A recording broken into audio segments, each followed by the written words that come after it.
Muy buenas noches a todos.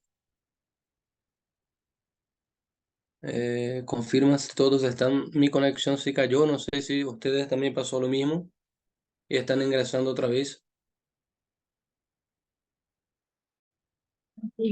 Hola,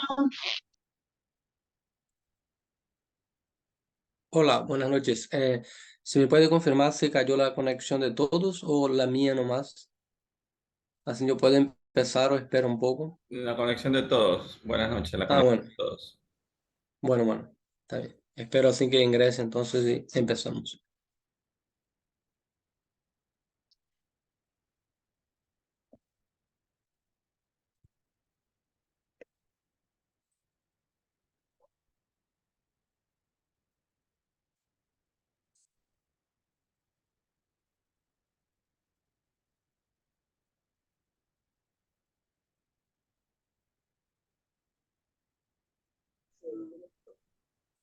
Muy bien, hermano, muy buenas noches. Empezamos entonces.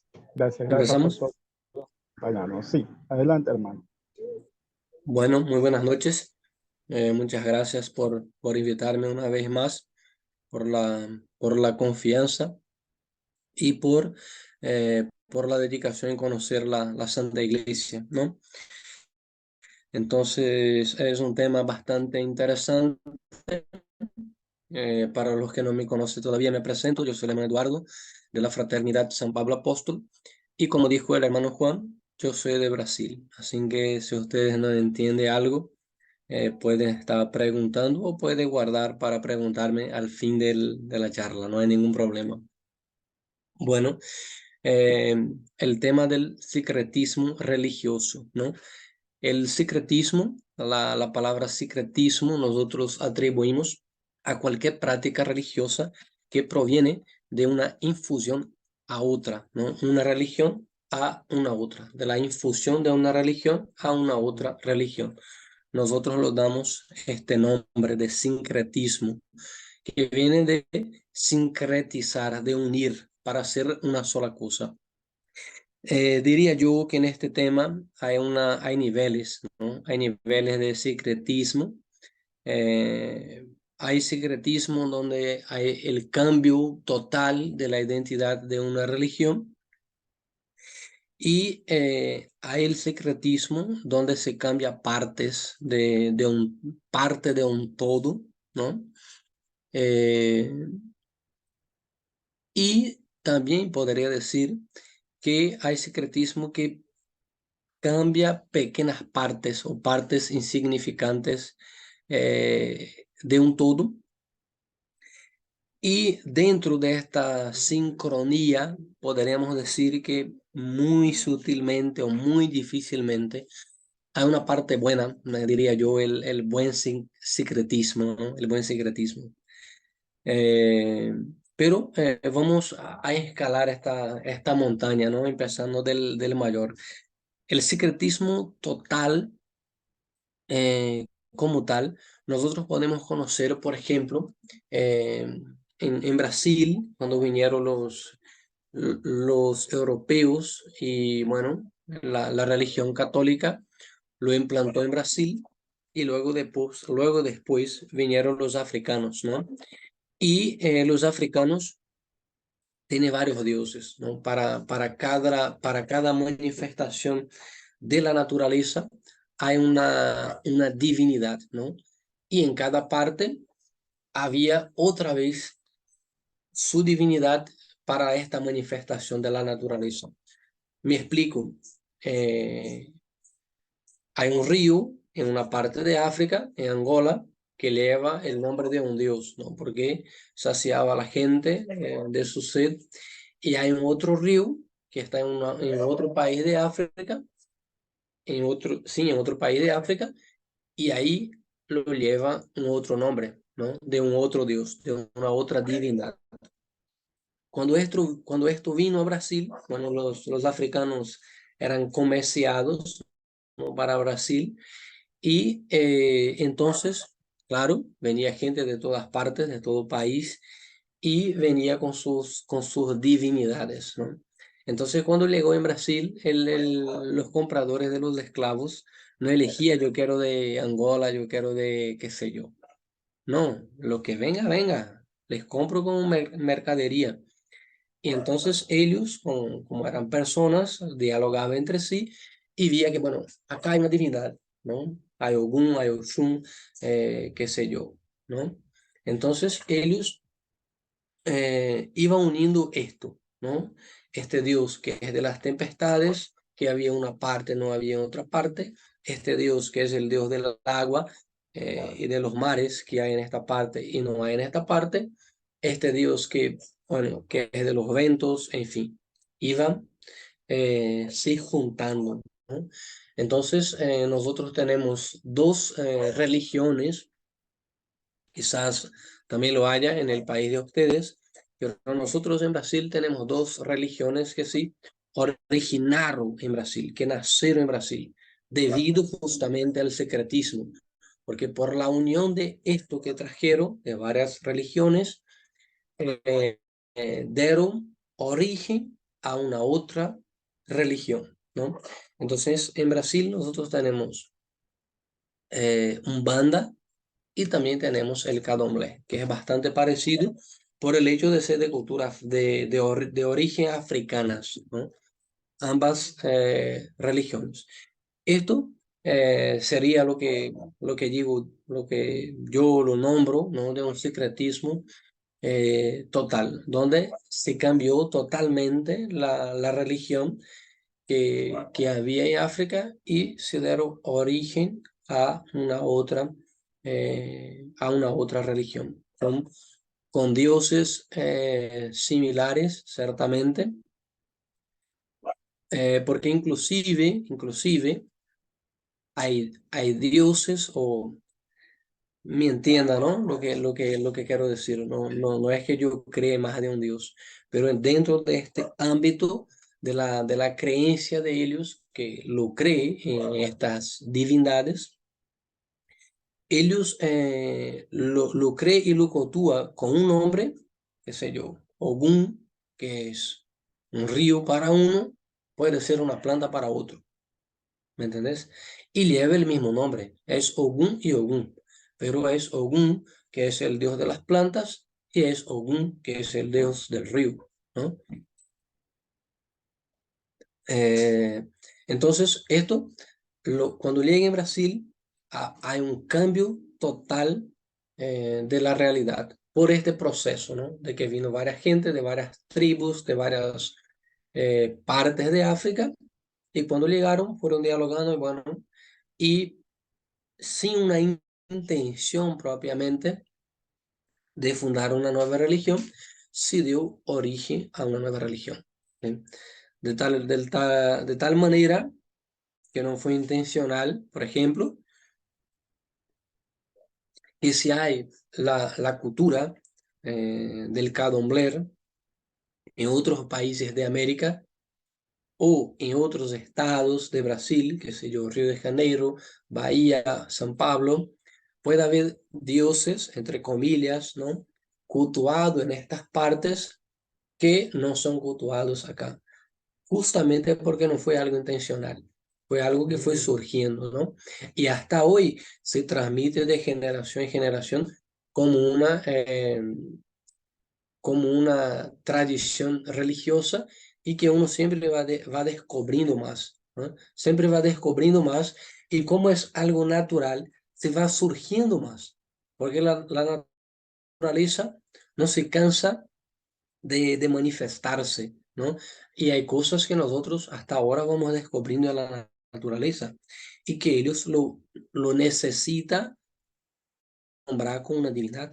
Si todas las manifestaciones de la naturaleza tiene el nombramiento de una divinidad, si surge una nueva manifestación o si nosotros descubrimos una nueva manifestación de la naturaleza que ya existe, pero que aún no se descubrió, y si llega a descubrir en un determinado momento, lo nombra con un nombre, ¿no? Con un nombre de una divinidad. Esto es sería el cambio total de una religión, ¿no? Porque allá eran cultuados, como le dije, eran cultuados con la propia con la propia manifestación de la naturaleza.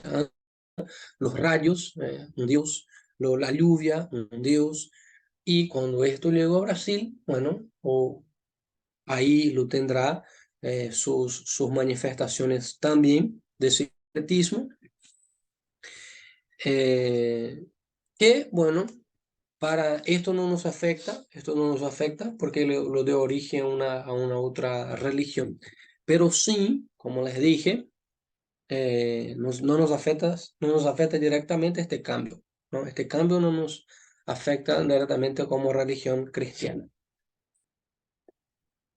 pero sí, como ellos siguen evoluyendo, ¿no? El tema del secretismo, hay algo que pasa, el secretismo parcial, podría decir, que es la mezcla del candomblé o de la umbanda o de cualquier otra religión, ¿deseo decir? No sé, no. O de cualquier otra religión con la Iglesia Católica, ¿no? Con la Iglesia Católica. Eh, ¿Cómo lo surgió esto?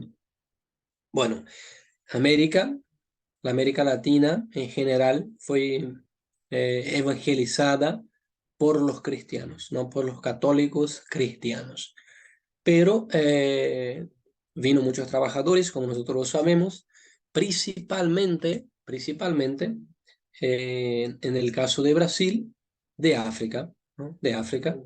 Y en las demás regiones de América ya existía un culto que era el culto de los indígenas. Los indígenas también tenían el culto a sus dioses, ¿no? A sus creencias. Nosotros tenemos, no en Brasil, pero el culto indígena de los mayas, que creía en el dios Sol, ¿sí? Y que ofrecía varios sacrificios humanos, ¿sí? A, al dios Sol, ¿no? Al dios Sol. Y tenía que ser o sea, dentro del curso del día, del nacer del sol hasta el ocaso, ¿no? Del sol. Y ofrecía varios sacrificios humanos, ¿no? Una cultura indígena. Pero en Brasil, les doy el ejemplo del Brasil, como sucede, ¿no? Y ustedes no sé en su totalidad cómo sería la cuestión del secretismo propiamente en Ecuador o, bueno, o en el país donde estén ustedes ahora mismo, pero ustedes es muy sencillo de relacionar o de entender lo que les voy a decir, que es del secretismo parcial, ¿no? Y que se dio en Brasil con la gente del candomblé, porque como en Brasil dominaba el culto cristiano, ¿no? Y la Iglesia Católica estaba unida al imperio y luego era la religión del imperio. Todo lo que no estaba unido a la religión católica era sumamente prohibido las manifestaciones públicas en el país, ¿no? En el país. Entonces, bueno, la gente seguía ligado a sus dioses, ¿no? Y quería cultuar de alguna manera, porque era lo que creía, crecer creyendo en esto. Y como nosotros tenemos que tener conciencia que el cristianismo es así. Nosotros tenemos un Dios misericordioso, ¿no? Un Dios santo, puro, inmaculado, que nos perdona siempre y cuando le pedimos perdón. Pero los dioses paganos no son así, ¿eh? Los dioses paganos no son así. Los dioses paganos son crueles. Así ellos conocen, ¿no? Así ellos conocen. Ellos no conocen un Dios que dio la vida por ellos para redimir sus pecados. No, ellos conocen un Dios dictador. Me haces eso o te va a pasar esto. Entonces la gente cree en estos dioses, en cierto sentido, bajo amenaza, bajo amenaza. La mayoría de la gente que vive en estas religiones y conoce el Evangelio y conoce la verdad, tienen grandes dificultades para salir porque tienen miedo de salir y que le pase algo. ¿Sí? Y que le pase algo. ¿Por qué? Porque conoce un Dios, entre comillas, un Dios crudo, cruel. Si no me seguís, te voy a matar, te voy a castigar, voy a sacar a tus hijos, voy a sacar a tus familiares, todo esto, ¿no?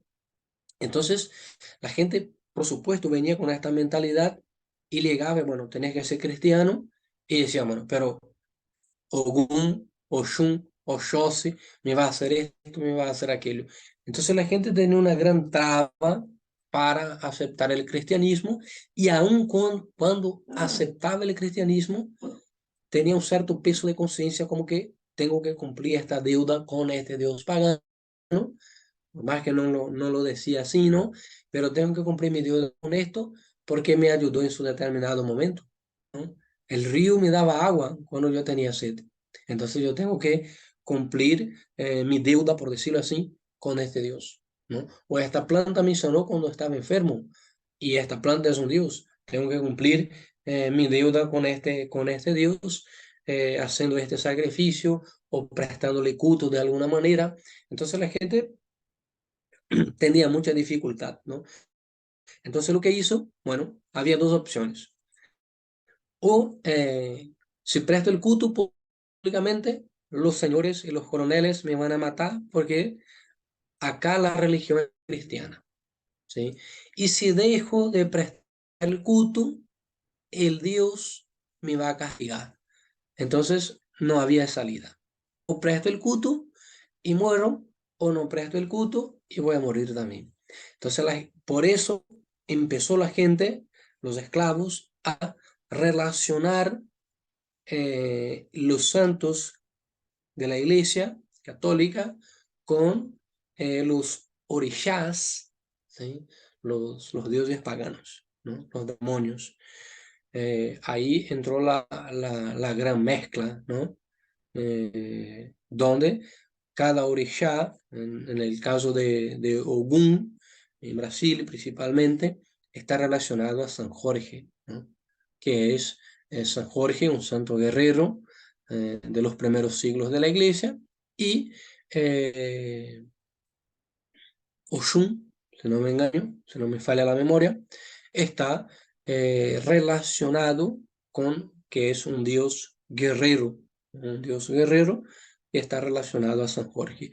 Entonces, a cada una de las divindades, ellos ciertamente se arrodillaban delante de los santos de la iglesia, pero no con el deseo o con la intención de cultuar a los santos, pero con la intención de cumplir lo suyo para no ser muerto delante de sus patrones y cumplir lo otro para no ser muerto o castigado por sus divinidades, ¿no? Pero deseando prestar culto a la divinidad. Después, principalmente, a partir del siglo XVIII, cuando facilitó el tema de las esculturas, entonces ellos empezaron a dar formas a sus divinidades. En este caso, de Brasil, el candomblé, que no todas las divinidades tienen escultura, pero los principales lo tienen, y la Umbanda también, que en su totalidad no lo tiene imágenes de sus divinidades, pero los principales sí lo tienen, ¿sí? Así como en los santos católicos está algo que identifica determinado santo, así también en las religiones paganas ellos lo ponen algo para representar su divinidad. Muchos de ellos están relacionados por los colores, ¿no? Por los colores, amarillo, verde, blanco, rosado, y cada uno de los colores está relacionado y representa a un dios, ¿no? Esto, la mezcla parcial, que es muy peligrosa, ¿no? Muy peligrosa. Acá en mi pueblo, en Bahía, tenemos la experiencia, ¿no? De Nuestra Señora, la Inmaculada Concepción, ¿no? Pero con el título de Nuestra Señora de la Concepción de la playa, ¿no? De la playa, porque es una parroquia, es un santuario que está ligado a Santa María Mayor en Roma. Es una basílica menor, y lo lleva ese título porque está en la costa, ¿no? Ahí está la primera, dentro de esta basílica está la primera iglesia de Brasil, ¿no? Que fue ocupada por Tomé de Sousa. Tomé de Sousa, cuando vino en Brasil en el año 1549. Entonces, lleva ese título y la gente inmediatamente lo relaciona con la reina de las aguas, que es, en portugués se lo dice así, no sé cómo se podría decir en castellano, pero Iemanjá, ¿no? Iemanjá, que es la reina de las aguas o de las playas, y que ellos inmediatamente hacen esta relación.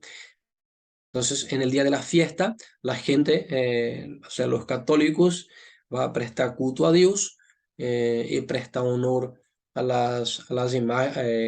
bueno, a la Santísima Virgen por el título de la Inmaculada Concepción, y la gente del Candomblé va a prestar culto a la diosa del agua. Menos mal que no es el mismo día, entonces el día que se celebra para ellos, la diosa del agua, es el día 2 de febrero, día de Nuestra Señora de la Candelaria.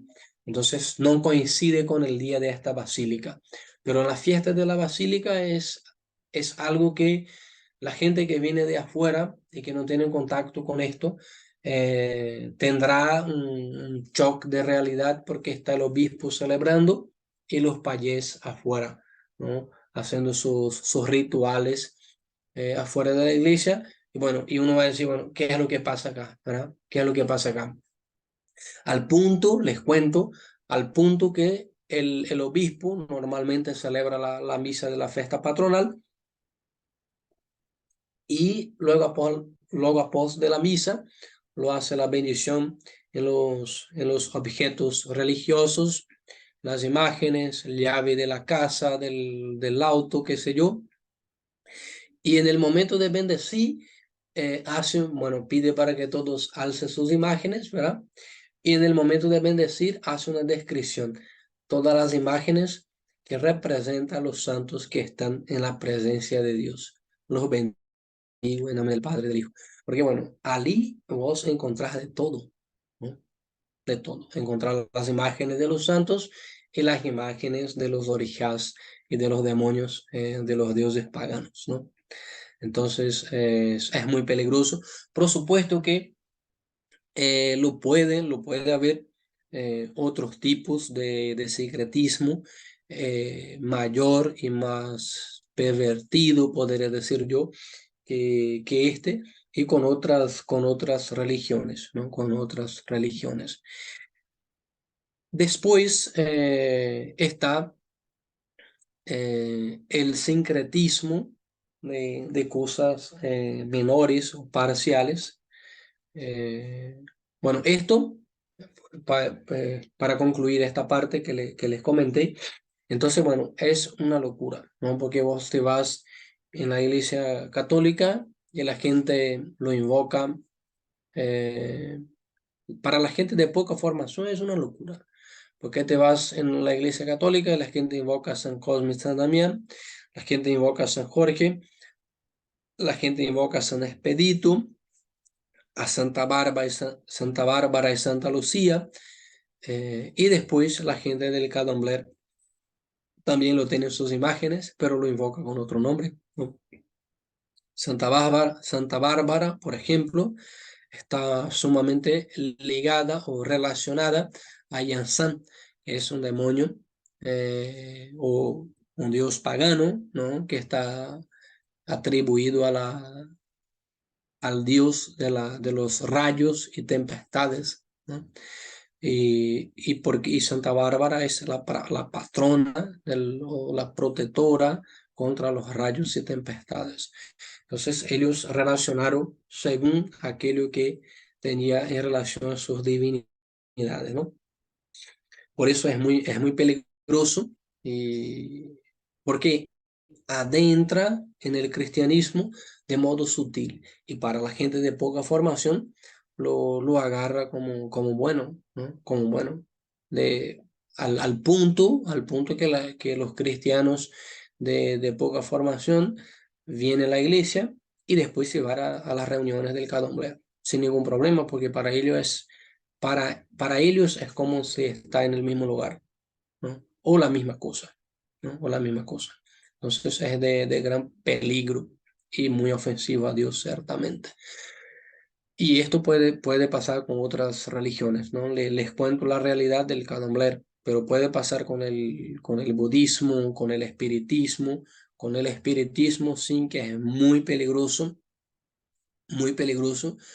porque es cristiano, entre comillas, es cristiano, porque cree en Cristo, cree en Dios, pero tiene una doctrina muy errónea y muy prejudicial, que es de la reencarnación, ¿no? La reencarnación y la invocación de los espíritus o de las fuerzas superiores, como lo llaman ellos, para que puedan nos defender o nos proteger, ¿no? Entonces es muy peligroso eh, la relación con el espiritismo.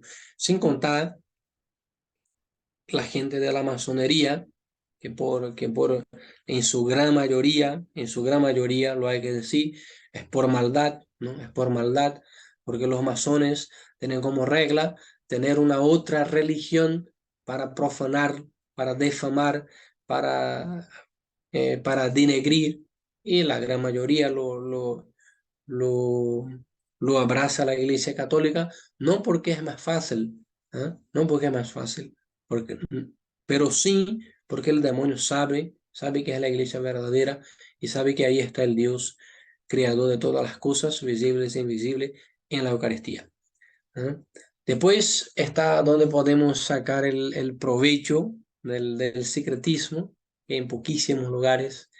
El lugar que yo conozco por experiencia, que lo pasó, fue en Paraguay, porque en Paraguay ya había la semilla verde, ya había la semilla del verbo, la gente ya tenía una noción de un Dios uno, de un Dios creador de todas las cosas visibles e invisibles, los indígenas, ¿eh? Les hablo de los indígenas. Entonces, hasta hoy, los cristianos, los católicos, eh, paraguayo, lo llama Dios en el idioma guaraní, Tupam, ¿ah? Si está mal mi pronuncia y hay algún paraguayo, por favor, me corrija, pero es Tupam. Tupam es el Dios indígena, el Dios uno, ¿sí? Único. Y el sacerdote, los paraguayos lo llaman de Paí. Y Paí es el sacerdote de Tupán, ¿no? El servidor de Tupán. Entonces, lo que hizo los jesuitas en Paraguay fue decir, bueno, ¿qué es lo que hay acá? Bueno, ¿ustedes creen un Dios uno? Sí, en Tupán. Bueno, les voy a contar la historia de Tupán. Y empezó a contar la historia de Dios, ¿no? La historia de la salvación que creó, y sí, este es tu pan. Lo que hizo los jesuitas fue enseñar para ellos qué es tu pan, pero ellos ya creían en un Dios uno. Y que este Dios tenía un hijo, Jesucristo, ¿eh? Jesucristo, lo cual ellos llama Ñandeyara, ¿eh? Ñandeyara. Entonces, que es el hijo de Tupán. Y y después el sacerdote. El sacerdote inmediatamente, cuando los sacerdotes dicen, bueno, y nosotros somos los servidores de Tupán, ellos inmediatamente nos dijo el país, ¿sí? El país, que es el servidor de Tupán. Los indígenas lo reconoció muy fácilmente. Entonces es una parte que ciertamente no lo podemos llamar de sincretismo religioso, pero sí un aprovechar de la situación que ya está hecha, ¿no? Ya está hecha y simplemente lo utilizamos. Sí, hay que tener cuidado, por decirlo así, con algunos temas, ¿no? Para que nosotros no exageremos la cuestión. Nosotros, cuando hablamos de sincretismo, hablamos del culto divino o de sincretizar un culto de un Dios pagano al Dios verdadero, ¿no? Tentar unir las dos cosas, sacar el lugar de Dios verdadero, dando culto a un Dios pagano. Esto no quiere decir que algunos gestos eh, o algunas prácticas nosotros no lo podamos hacer, ¿no?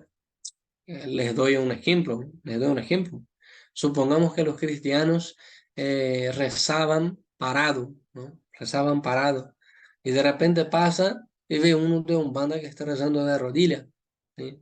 Pero nosotros tenemos conciencia de que ellos no tienen un Dios verdadero. Y podemos decir, bueno, si ellos están arrodillados delante de esto, que no es un Dios verdadero, ¿por qué yo no lo puedo hacer delante de Dios verdadero? Y lo imito. Y esto no quiere decir pero por supuesto, lo imito delante del Dios verdadero, no delante de sus imágenes, ¿no? No delante de sus imágenes, pero delante de, qué sé yo, de las imágenes cristianas, católicas y del Dios verdadero. Lo me arrodillo, y lo rezo. ¿Mm? O alguna práctica que yo pueda ver y decir, bueno, esto es sano, ¿sí? Esto es sano.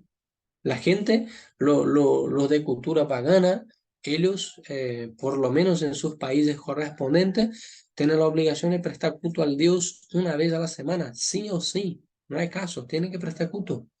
Y yo lo veo esto y digo, bueno, entonces es más que justo que yo cumpla con el precepto dominical, ¿sí? Es más que justo. Y bueno, y si ellos van entre semana, ¿por qué yo no puedo ir? ¿Sí? No estoy obligado, pero lo voy, ¿sí? Lo voy y lo invito a esta práctica, y lo invito a esta práctica, ¿sí? O si ellos por algún motivo hacen ayuno, ¿sí? Yo, hay cosas que sí, ¿entiendes? Pero este sacrificio o esta oración que hago, yo sé a quién entrego. Yo entrego al Dios verdadero, ¿sí? Yo entrego al Dios verdadero. ¿Mm? Una peregrinación o algo que se hace por un motivo insano, yo lo puedo hacer por un motivo sano. Por supuesto que siempre y cuando no sea motivo de escándalo, ¿sí? Sea motivo de escándalo. Si si la gente hace una peregrinación para visitar una imagen gigante de Buda, por supuesto que yo no lo voy a hacer, ¿sí? Por supuesto que yo no lo voy a hacer. Ni que sea llevando una imagen de la Virgen, no lo voy a hacer, ¿no? No lo voy a hacer. Uno porque ahí lo voy a encontrar el Buda y eh, otro porque puede ser escándalo para la gente, ¿sí? Puede ser escándalo para la gente. Entonces, estas cosas, lo que se tiene que cuidar. Hay varias cosas que la Iglesia Católica lo hace y lo adoptó de la cultura judaica, ¿sí? De la cultura judaica.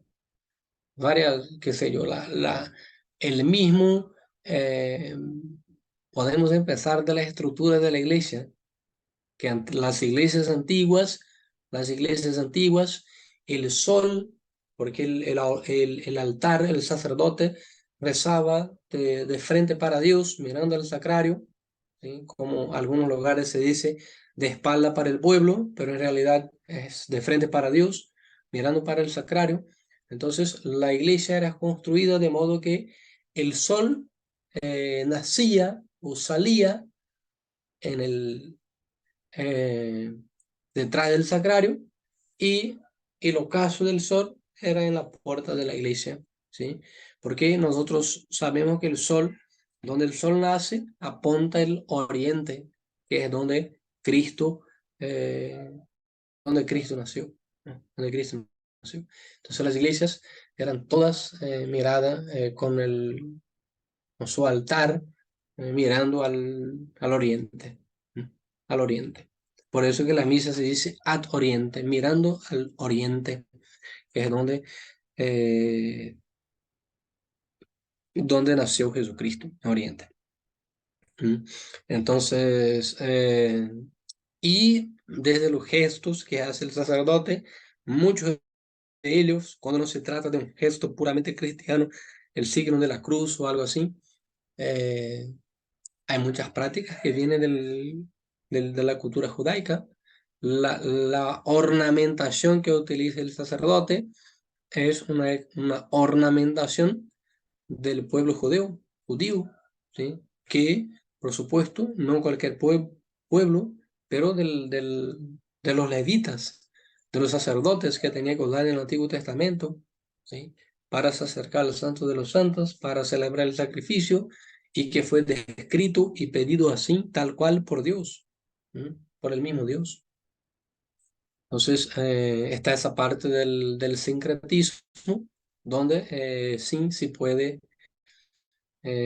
saca un provecho, ¿no? Un provecho, y hay una parte que no es prejudicial, pero nuestro foco, nuestro temor, tiene que ser que con el secretismo, al cual yo lo nombro de parcial, que es lo que puede generar, no ha generado todavía, pero puede generar una nueva religión. Una nueva religión, donde no existe un Dios uno, un Dios solo, ¿sí? Pero sí existe una otra figura divina ahí. ¿Ah? Con esto no estoy hablando de los santos, ¿sí? Porque los santos son servidores de Dios, personas como nosotros que se dieron a Dios, que entregaron su vida a Dios y que ahora están en el cielo, ¿no? Y que ahora están en el cielo. Pero los orishas o los oguns no, simplemente no existieron. ¿Mm?